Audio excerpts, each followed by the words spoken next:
Astaghfirullahalazim, astaghfirullahalazim, astaghfirullahalazim alladzi la ilaha illa huwal hayyul qayyum wa atubu ilaih. A'udzu billahi minasyaitonir rajim. Bismillahirrahmanirrahim. Alhamdulillahirabbil alamin. Wassalatu wassalamu ala asyrafil anbiya'i wal mursalin wa ala alihi wa sahbihi ajmain. Subhanaka la ilma lana illa ma 'allamtana innaka antal alimul hakim. Rabbi zidna ilma, rabbi zidna fahma. Hasbunallahu wa ni'mal wakil, ni'mal maula wa ni'man nasir. Amma ba'd.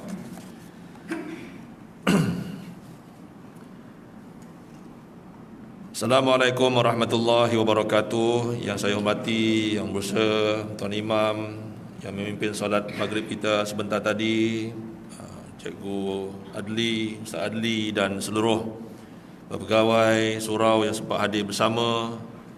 Yang saya hormati juga pengurusi masjid yang sempat bersama-sama dengan kita pada hari ini, Tuan Haji Zainal Azim, Tuan Kuasa Surau juga yang sempat hadir bersama, pimpinan-pimpinan masyarakat, kaum ibu, kaum bapa, hadirin hadirat sidang tetamu Allah yang dirahmati Allah Subhanahu wa taala sekalian. Alhamdulillah, syukur kita kepada Allah Subhanahu wa taala dengan limpah rahmatnya dapat kita bersama pada malam ni, diberikan kekuatan oleh Allah Subhanahu wa taala. Jadi insya-Allah ya, mudah-mudahan segala amalan kita, segala ibadah yang kita laksanakan akan diterima oleh Allah Subhanahu wa taala buat manfaat kita dunia akhirat insya-Allah taala. Jadi tuan-tuan, puan-puan sidang jemaah yang dirahmati Allah Subhanahu wa taala sekalian, jadi seperti biasa pada malam ni ialah berkenaan dengan hadis kursi, hadis kursi yang mana kita mengaji hadis kursi tu. Kitabnya tu hari saya dah bagi tahu dah selesai dah sebenarnya ya. Cuma kita menunggu satu lagi kitab tu. Saya pun belum ada ruang untuk pergi ke Jalan Tar sana, dan Jalan Tar pun tempat berisiko juga tu kan. Jadi saya buat masa ni menangguhkan perjalanan ke sana kan. Walaupun saya setakat ni dah berusia 10 hari sejak balik daripada Sabah pun masih, orang kata dah 2 kali ujian pun masih negatif lagi lah. 2 kali, setiap 5 hari saya mengajar, 5 hari saya akan buat test. Setiap 5 hari saya akan buat test kan. Pasal kita tak nak apa kan. Jadi sepanjang tempoh tu saya memang takkan sentuh siapa-siapa lah. Saya takkan apa semua kan. Jadi amalkan penjarakan sosial je lah ya, penjarakan sosial, ikut pematuhan ya, KKM tu kita ikut je lah ya. Jangan orang kata jangan langgar, jangan garu-garu mata, jangan korek hidung. Ini semua nampak kecil tapi benda tu lah berbahaya sekali ya. Jadi kena jaga ya. Jadi sedar tak sedar dah 10 hari lah ya. Jadi maknanya, tapi orang tanya, Ustaz kenapa tak kuarantin? Mereka tak faham, saya ni bukan orang yang termasuk dalam kuarantin wajib. Sebab saya ni dah sampai Malaysia sebelum 27 hari bulan. Anda faham tu? Sebelum tu saya dah duduk, saya sendiri dah memuncilkan diri dah. Jadi maknanya 27 tu kuarantin wajib. Saya ni tidak kan. Jadi mana itu, tetapi walau bagaimanapun kita buat juga penjagaan ya, apa semua penjagaan diri semua, kita bertanggungjawab ya pada apa yang kita buat. Itu yang saya nak beritahu kan. Okey, jadi anak saya pun tak ada dah. Saya tu tak ada balik rumah dah. Tanya Samsudin, Tuan Haji Samsudin tu, mana ada saya balik? Tak ada balik dah ya. Saya balik, saya ngajar keluar subuh terus. Sebaik rumah banyak. Tu bagus ya. Dia syukur alhamdulillah lah. Jadi alhamdulillah lah tuan-tuan ya. Jadi insya-Allah pada malam ni kita melihat balik ya, berkenaan dengan apa ni yang kita telah pelajari yang lalu. Saya petik-petik kata-kata Hasan Al-Basri ya, seorang ulama, seorang pemimpin negara, seorang pentadbir yang bagus, dan dia juga seorang ulama ya, iaitu Syekh Hasan Al-Basri. Jadi kalau tuan-tuan jangan terkejut bila kita sebut syekh-syekh ni, kebanyakan mereka ni adalah pemimpin besar dulu. Zaman sekarang ni kita tak dapat tengok lah. Zaman sekarang ni institusi kepimpinan itu biasanya diasingkan dengan institusi agama. Biasanya diasingkan begitulah kebanyakannya. Sebab itulah lahirnya, kalau tuan-tuan tengok yang terbaru ni, Hizbut Tahrir. Ni tuan-tuan dengar ni nama Hizbut Tahrir ni. Saya Hizbut Tahrir ni 15 tahun dulu saya jadi ketua imam. Saya nampak artikel Hizbut Tahrir ni, saya baca dulu. Saya baca, lepas tu saya sendiri buat keputusan. Saya kata ketika tu saya ketua imam, saya kata kalau anda nampak artikel ni, apa ni, ambil, simpan, masuk dalam bilik. Saya nak buang. Dia berkata, ni bagus ni Ustaz, ada firman-firman Allah ni, memang betul. Dari segi satu sudut, ya betul, bagus. Ya, dari segi ilmiahnya, bagus. Tapi dari segi ideologinya, Hizbut Tahrir ni boleh kata agresif, terlampau kuat. Dia punya pandangan dia ni agresif, tuan-tuan. Terutama sekali dalam bab politik. Sebab Hizbut Tahrir ni ialah gerakan politik. Dia bukan gerakan agama. Dia ialah gerakan politik sebenarnya. Yang mana Hizbut Tahrir ni dia bergerak dengan tujuan untuk dia mengembalikan balik pemerintahan khalifah. Faham tu? Maknanya orang yang mendukung perjuangan Hizbut Tahrir ni, kebiasaannya kalau dia ada dalam masyarakat kita, biasanya mereka ini ialah golongan yang akan menolak secara keras amalan demokrasi yang diamalkan seperti mana yang kita amalkan. Ini saya nak bagi pencerahan dulu supaya tuan-tuan faham. Kenapa ni? Sebab bila tuan-tuan baca nanti artikel Hizbut Tahrir ni, dia akan keluar setiap minggu. Setiap minggu di masjid-masjid yang ternama, biasanya dia akan hantar satu risalah. Risalah ni memang macam buku lah. Akan baca kan? Tuan-tuan akan baca. Jadi benda ni saya tak boleh sekat tuan-tuan daripada membaca. Cuma kalau sampai kat tempat kita, saya tak tahulah. Asal saya tempat kita ada ke apa ni, Tuan Nazir? Ada ke risalah tu? Tak ada. Takkan ni tak ada. Dia kadang-kadang dia letak kat belakang-belakang tu, kadang-kadang dia ada. Ya.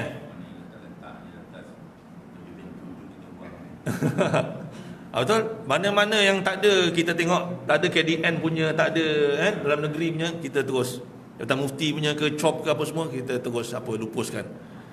Jadi hari ni bila keluar dekat dalam berita Hizbut Tahrir ni, saya teringat balik peristiwa 15 tahun dulu. Saya kata 15 tahun dulu saya dah selesaikan benda ni. Saya dah selesaikan benda ni 15 tahun dulu. Hari ni dia muncul balik. Sebab apa muncul balik? Sebab kadang-kadang kegairahan masyarakat ni nak kepada Islam, dia takut dia terambil benda-benda yang macam ini. Dia terambil benda-benda yang macam ini, maka dia fikir inilah satu benda yang Islamik. Jadi maka mereka pun akan jadi seorang yang kuat berjihad sampai mereka ni boleh menjadi anggota kepada kumpulan-kumpulan yang mereka rasakan membawa wadah perjuangan yang selari dengan Quran pada pandangan mereka lah, dan juga hadis. Ini yang kita bimbang nanti boleh mencetuskan keadaan yang boleh menggugat ketenteraman awam lah.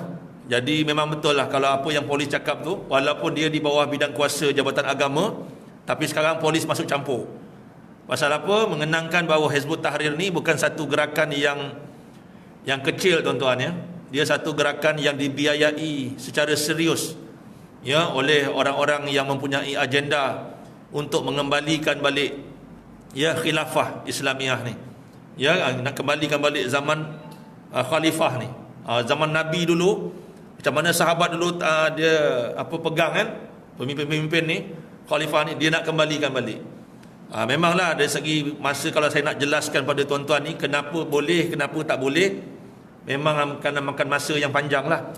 Tetapi saya katakan bahawa perkara itu memang bertentangan dengan fahaman kebanyakan negara-negara Islam, termasuklah Malaysia. Lebih-lebih lagi apabila Hizbut Tahrir ni mengeluarkan kenyataan bahawa pemerintahan di Malaysia ni adalah kafir.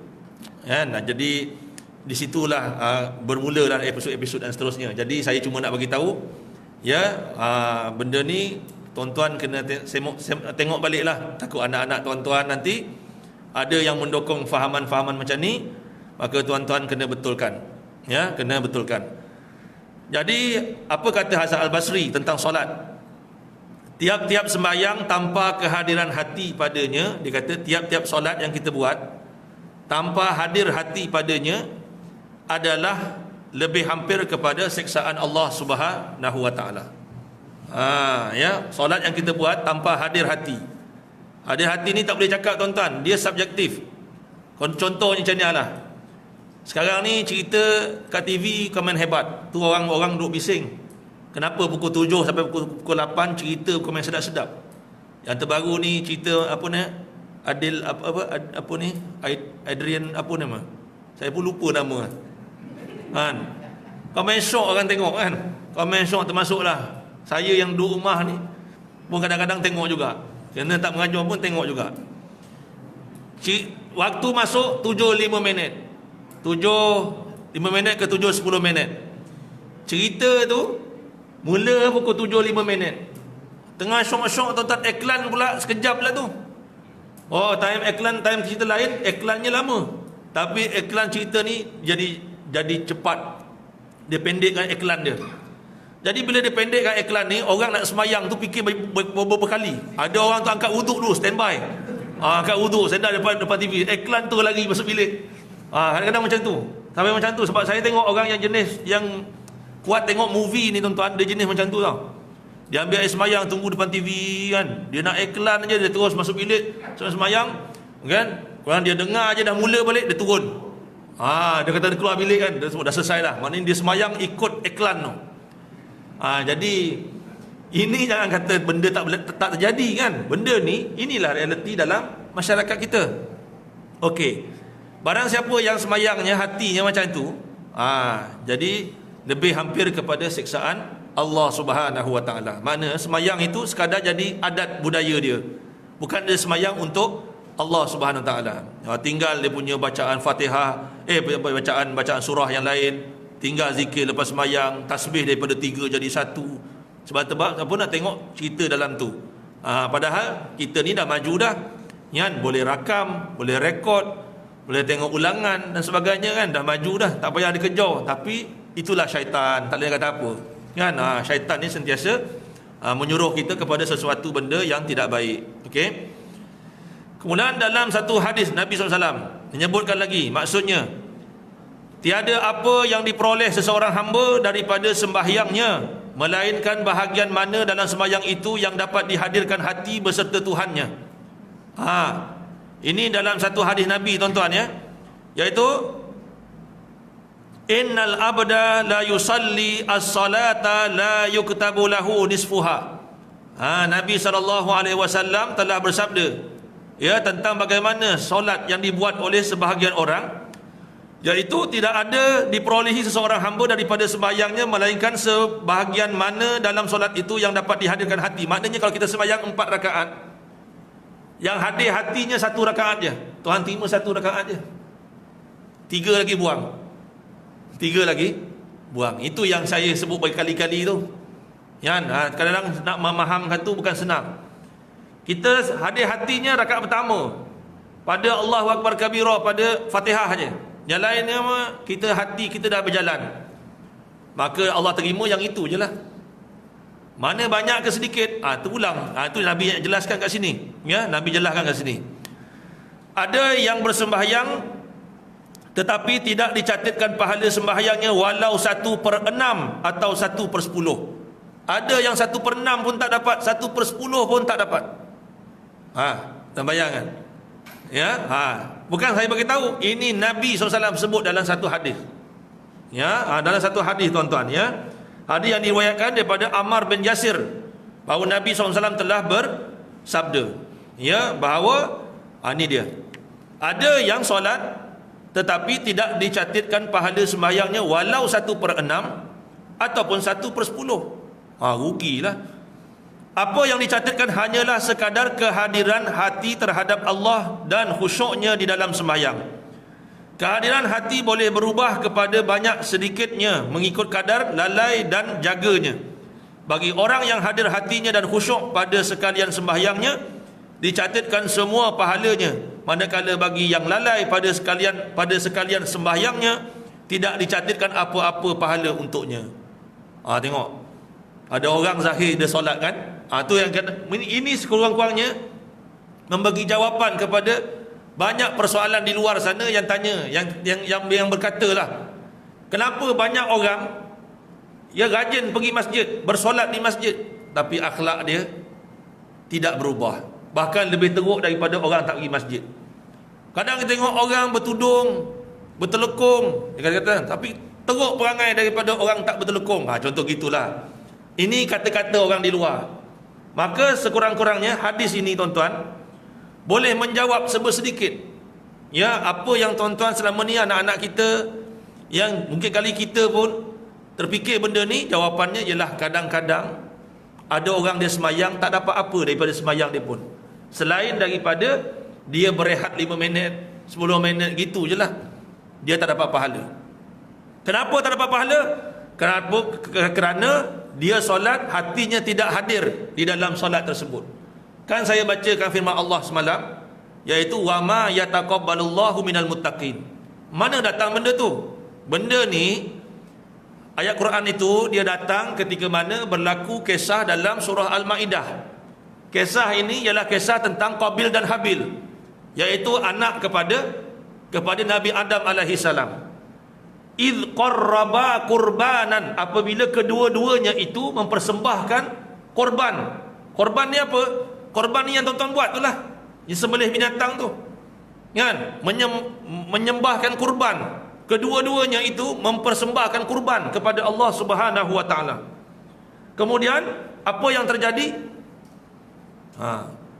Fatuqabbila min ahadihima, tetapi Allah hanya menerima salah satu saja. Tidak terima yang lain. Maknanya dua orang mempersembahkan kurban, Allah Ta'ala hanya menerima satu kurban saja. Maka dia tanya, kenapa Allah tak terima? Kenapa Allah tak terima? Dia tanyalah, kenapa Allah tak terima kurban aku? Maka Allah menjawabnya, wa ma yataqabbalullahu minal muttaqin. Sesungguhnya Allah tidak akan menerima sesuatu, ya, hatta akan kurban binatang sekalipun, Allah tak akan terima, melainkan benda itu kamu buat untuk mendapatkan keredaan Allah Subhanahu wa taala. Itu takwa lah. Maknanya macam tu. Jadi maknanya begitu jugalah ulama mengatakan tentang ibadah solat. Kalau ibadah solat yang kita buat pada zahirnya solat, tetapi pada dalamannya kita tidak solat, kerana hati kita tidak hadir, ya, bersama-sama dengan solat tersebut, tidak hadir takwanya, tidak hadir imannya kepada Allah, maka solat itu tidak akan diterima. Solat itu tak akan diterima. Zahir je. Ini yang kita bimbang tadi, macam drama tadi pukul 7 sampai pukul 8 ni.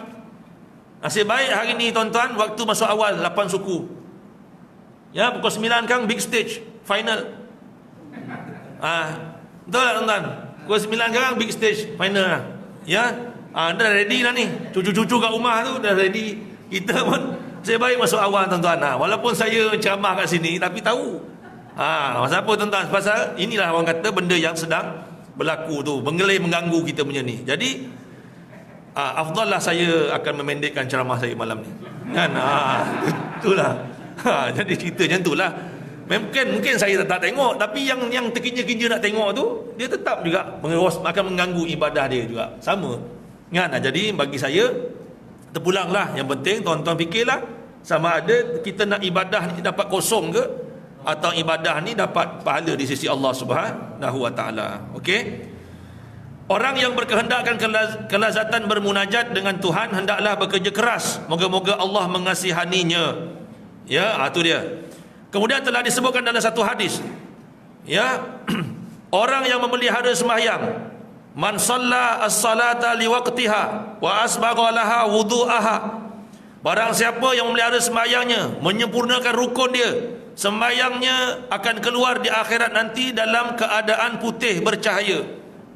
Besok, ya, sembahyangnya itu akan keluar dalam bentuk putih bercahaya. Lalu berkata, Allah memelihara kamu sebagaimana kamu memelihara kami. Dan orang yang tidak menyempurnakan sembahyangnya akan keluar di akhirat nanti dalam keadaan hitam legam, ya, serta berkata, Allah mensia-siakan kamu sebagaimana kamu mensia-siakan kami. Kemudian digulungkannya seperti kain buruk, lalu dipukulkan ke wajahnya. Jadi maknanya, ini satu lagi gambaran tuan-tuan tentang orang yang tentang orang yang bersolat, ya, bersolat tetapi tidak menjaga solatnya dengan baik. Seperti yang tuan-tuan tahu kan, saya ambil dalam kitab ya, Muniyatul Musalli, ya, saya ambil dalam kitab ini. Ya, kita nak solat ni tuan-tuan kan, dia kena jaga macam-macam benda kena jaga. Ya, saya tengok dalam ni. Ya, rupa luaran. Dikatakan bahawa ya pengarang kitab ini kata semayang ni ada rupa, ada bentuk. Maka dia katakan maka rupa luaran solat ini yang pertama ialah syarat. Syarat sah solat itu adalah merupakan roh. Syarat solat itu adalah roh kepada solat itu. Syarat solat itu. Apa syarat dia? Syarat solat apa? Tidak Islam. Ya, kan? Mesti apa semua. Ya, kita waras. Itu roh dia. Ya. Kemudian rukun solat itu adalah sebagai kepala dan badannya. Sebagai kepala dan badannya. Rukunnya. Kemudian sunat ab'ad itu sebagai anggota badannya, sebagai anggotanya. Iaitu sunat ab'ad yang kita buat. Dalam solat ni apa sunat ab'ad? Itu nak tahu. Sunat ab'ad itu apa dia? Kemudian sunat hay'ah itu sebagai perhiasannya. Maka juga nak kena jaga. Jadi kena jagalah dari segi luaran ini. Empat ini nak kena jaga.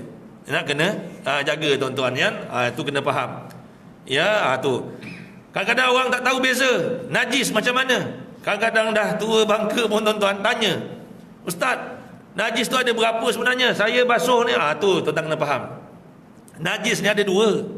Satu najis, bukan ni mughalazah ke mukhafafah ni, ini jenis-jenis najis. Tapi najis ni ada dua. Satu najis aini, satu najis hukmi. Najis aini ni ialah najis yang boleh kita lihat warnanya, boleh dibau, baunya, boleh dilihat ya bentuk dia. Itu adalah najis yang aini. Membersihkan najis aini senang tak? Senang. Nampak najis tu kita buang, hilang, maknanya hilanglah. Kan? Hilanglah. Tapi ada najis yang kedua namanya najis hukmi. Hukmi. Dari segi hukum dia najis. Contohnya, tuan-tuan nampak orang kencing atas lantai. Tuan-tuan ambil kain lap, tuan-tuan pun lap.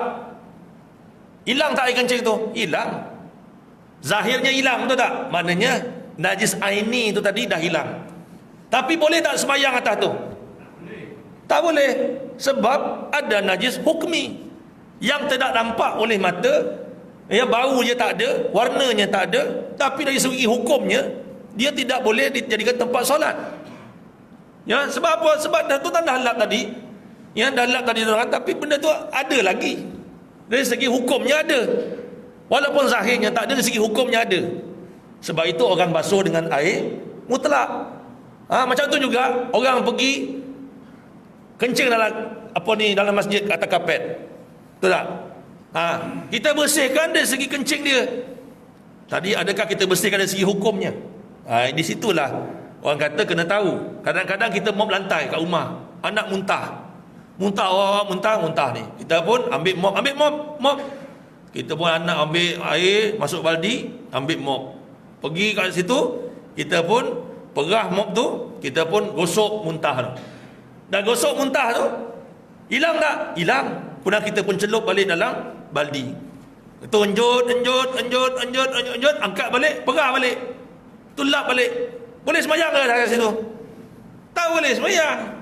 Sebab air tadi itu bukan air mutlak. Itu dah jadi air musta'mal ataupun air mutanajis. Macam mana?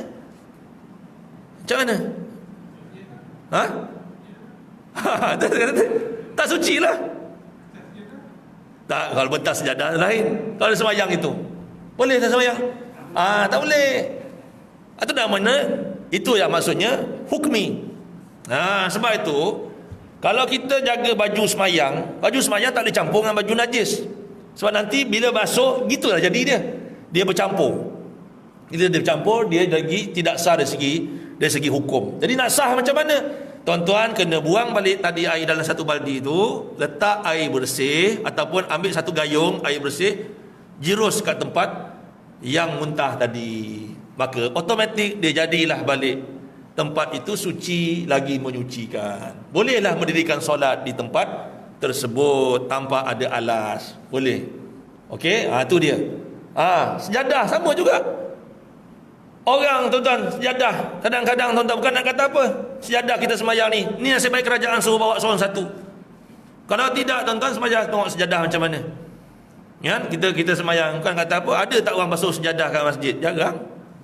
Ada, jarang orang basuh sejadah kat masjid, tuan-tuan. Macam-macam jenis. Yang pijak dah pijak pula, lipat dua pula. Yang tempat pijak tu pergi kat tempat sujud pula. Ya, ada semua. Jadi macam-macam. Kadang-kadang orang membawa najis dan sebagainya. Itu kita tak tahu. Itu Allah ampunkan. Tapi tuan-tuan, saya nak beritahu, itulah macam mana hari ini harap-harap norma baru ni, ya, mengajar kita pentingnya ilmu untuk kita bersolat ni. Itu kena jaga. Ya, kalau tidak jadi gitulah. Ya, solat itu tadi datang dalam keadaan tidak sempurna. Jadi bila tak sempurna tu tadi, tuan-tuan, masalah dia macam itulah. Dia tidak memberi manfaat kepada kita besok di akhirat. Jadi ini yang kita takut sekali. Ya, sebab itulah disebutkan dalam Quran itu fawailul lil musallin, neraka jahanam pada orang yang bersolat. Ya, kenapa dia jahanam? Kenapa masuk dalam neraka jahanam? Inilah dia, bila solat itu tidak memberi manfaat kepada dia. Tidak memberi manfaat kepada diri dia. Sebab itulah, tuan-tuan, dalam bab solat ini memang kena jaga sikitlah. Ya, bukan kata jaga sikit je, jaga betul-betul. Sebab solat ini adalah merupakan tiang agama kita. Kena jaga betul-betul.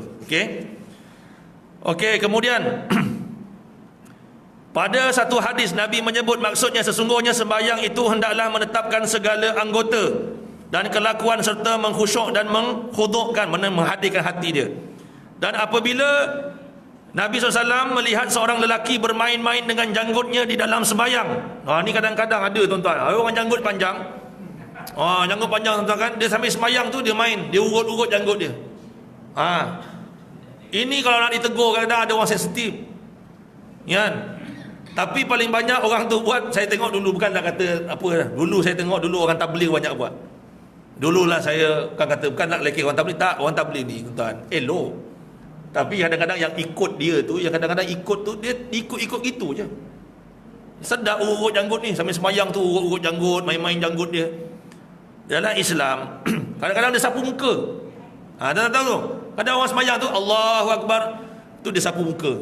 Mana? Dia gosok muka dia.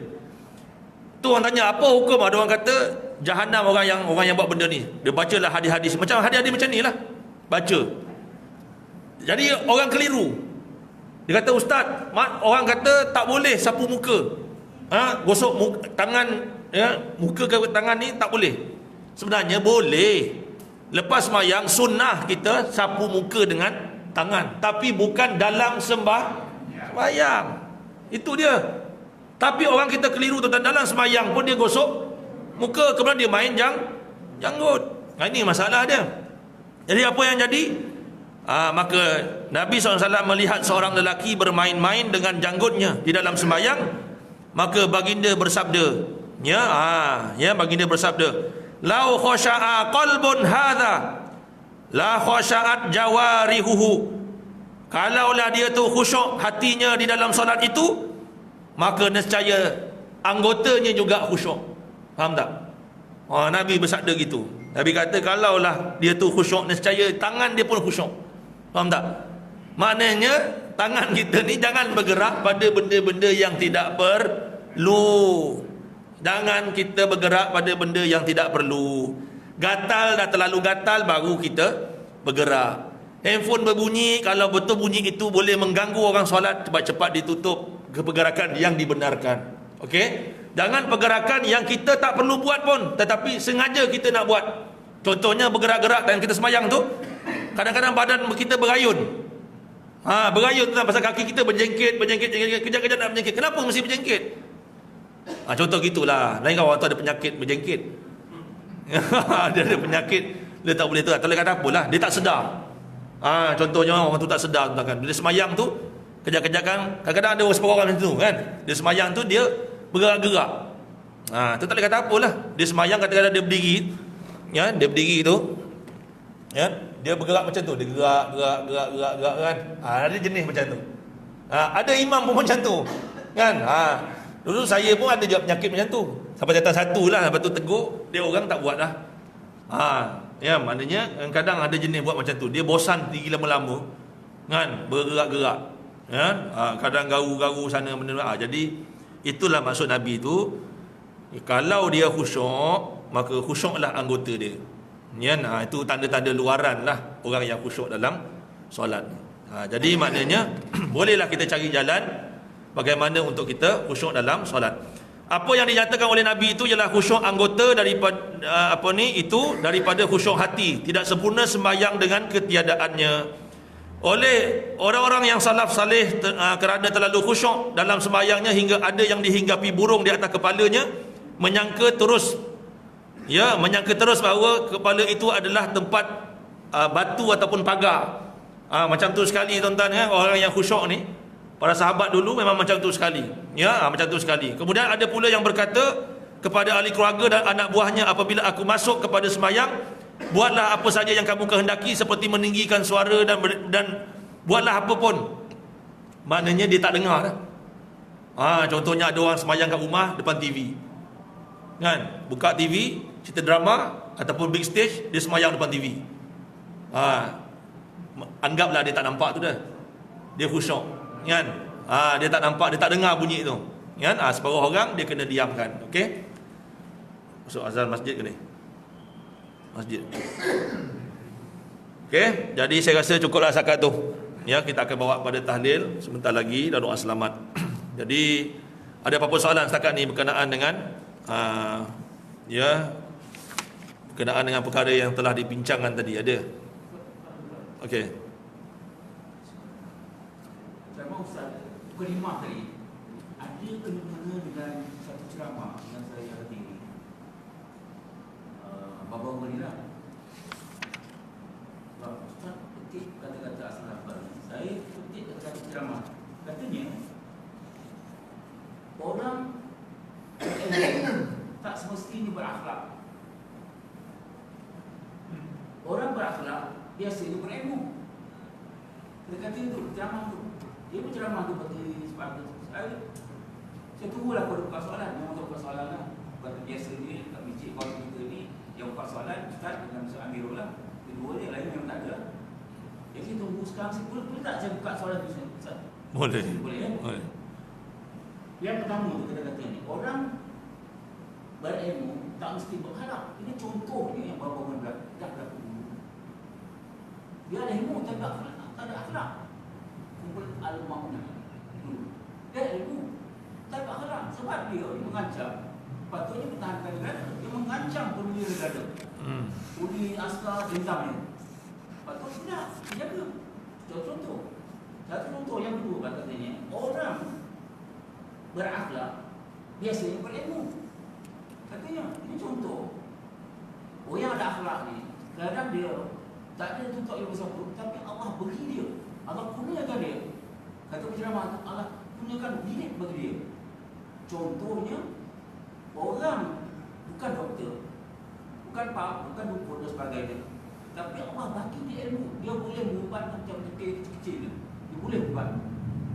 Ada buku-buku dia boleh buat. Itu contoh dia. Macam mana Ustaz? Betul tak kata-kata itu? Anggapan saya itu tak? Okey, tu tanya sama ada betul ke tidak ungkapan kata-kata tu. Okey, jadi tuan-tuan, dalam bab itu sebenarnya Allahumma faqihu fid din. Kalau Allah Taala ni memilih seseorang itu untuk diberikan kebaikan, Allah akan memfaqihkan dia dalam bidang agama. Allah akan faqihkan dia dalam bidang. Faqih ni, kenapa diguna perkataan faqih? Dia tak guna perkataan orang kata tuntut ilmu ke, kuat baca ilmu, kuat baca kitab ke, tidak. Dia kata faqih ni maknanya kefahaman dia, kefahaman yang tinggi terhadap agama. Maknanya dia faham, berilmu tentang agama ni lain. Orang tahu pasal agama, banyak tahu lain. Sekarang ni, hari ni kita ada orang banyak maklumat. Sebab maklumat tu boleh diakses ataupun kita dapati dari orang kata pelbagai sumber dan juga cepat kita boleh dapat, kan? Kita boleh dapat maklumat. Tetapi yang paling penting ialah kefahaman kita berkenaan dengan ilmu yang kita pelajari itu tadi. Yang kefahaman tu yang paling penting. Macam orang banyak tahu tentang solat, banyak juga. Saya sendiri tuan-tuan, bukan nak kata apalah, dulu pun saya duduk di mana-mana pun banyaklah masjid saya pergi dah. Semayang orang kata jadi mengurus pun dah banyak juga, kan? Ada tempat saya pergi tu tuan-tuan, kan, orang kata macam kursus imam-imam. Macam kursus imam-imam lah. Banyak imam-imam wakil daripada negeri ni datang. Yang paling kelakar tu kadang-kadang kita tengok ya, waktu dah masuk pukul 4, masa tu waktu asar masuk pukul 4.45 ya, 4.40 masing-masing baru nak keluar pergi semayang kan, pergi semayang lah. Saya kata macam mana, saya kata Zuhur semayang apa ni, yang kena tunggu waktu asar, rupanya semayang Zuhur belum semayang lagi, membantai duduk semayang. Saya kata macam mana dia orang ni jadi ketua-ketua imam dekat tempat dia orang kan. Jadi dan hati saya terfikirlah kan, patutnya semayang ni mesti didulukan. Jadi pada saya di situlah orang kata kita ni mungkin kita menilai dia tu layak jadi imam kerana pelajaran dia tinggi. Dia belajar di luar negara, kitab yang dia belajar pun tinggi-tinggi, hebat-hebat. Tetapi adakah dia faqih? Faqih ni kefahaman, dia dapat kefahaman itu dapat membentuk amalan dia. Ini yang paling penting sekali. Sebab tu ya, sebab tu benda ni penting. Ya, benda ni sangat penting tuan-tuan. Bukan nak kata apa, saya pun muhasabah pada diri sendiri juga. Nak ke kita jadi orang macam tu? Tak nak kan. Kita orang kata ni dari segi ilmu, dari segi dunianya kita hebat. Universiti, pada mana kamu? Daripada Azhar. Daripada mana kamu? Daripada Sudan. Daripada mana kamu? Daripada ni. Tetapi semayang tak buat. Semayang di hujung waktu. Ya, tu macam-macam lah. Jadi maknanya tahulah kita bahawa dia tidak diberikan kefaqihan ya dalam bidang agama, dia tak dapat kefaqihan. Ya, tu. Banyak juga macam juga orang yang mengkaji tentang Nabi ni yang buat buku cerita The 100 ya, iaitu a ranking of the most influential person in history. Tu buku tu. Yang tulis buku tu ialah seorang pensyarah daripada University Washington. Ya, dia buat tuan-tuan kan. Dia ni ialah salah seorang daripada director yayasan Arabnya, raja Arabnya tau. Tuan bayangkan, tapi dia tak Islam. Tapi dia tulis buku pasal Islam. Dia sanjung Nabi Muhammad sallallahu alaihi wasallam. Tapi yang peliknya, dia tidak memeluk agama Islam. Di situlah orang kata mungkin dia mempunyai pengetahuan yang tinggi. Ya, belajar daripada universiti yang hebat. Tapi dia Allah tidak bagi dia ya yufaqihu fiddin. Ya, kefaqihan dalam bidang agama tu dia tak dapat. Ya, Allah tak buka hati dia untuk Islam tu. Jadi itulah yang dikatakan tadi. Ya, solat dari segi zahir dia buat. Ya, tapi dari segi dalamannya macam mana, rohnya, ya, iman takwanya itu tak boleh dibuat. Itu tak boleh dibuat. Jadi ya, nak menjawab sedikit soalan cikgu, itulah dia. Tapi kita nak mengukur orang dari segi itu tak boleh. Sebab inilah dia masalah dia. Zaman sekarang ni dah zaman ke arah itu. Kan, orang yang ada sijil akan diagungkan oleh masyarakat. Itu orang yang macam mana hebat dari segi akhlak pun, kalau tak ada sijil orang tak pandang dalam masyarakat. Itu kita kena faham. Dalam masyarakat kita dah macam tu. Tak boleh kata apa. Jadi ramailah yang sanggup berhabis duit untuk ambil sijil ya, dengan niat supaya hidup mereka tu dipercayai oleh masyarakat, bukan niat kerana Allah Subhanahu wa taala, niat dapat kerja, niat dapat jawatan besar kan, bukan niat kerana Allah Subhanahu wa taala. Okey, jadi saya rasa cukup setakat tu tuan-tuan. Jadi insya-Allah kita ya lanjutkan dengan buat tahlil ringkas pada hari ini.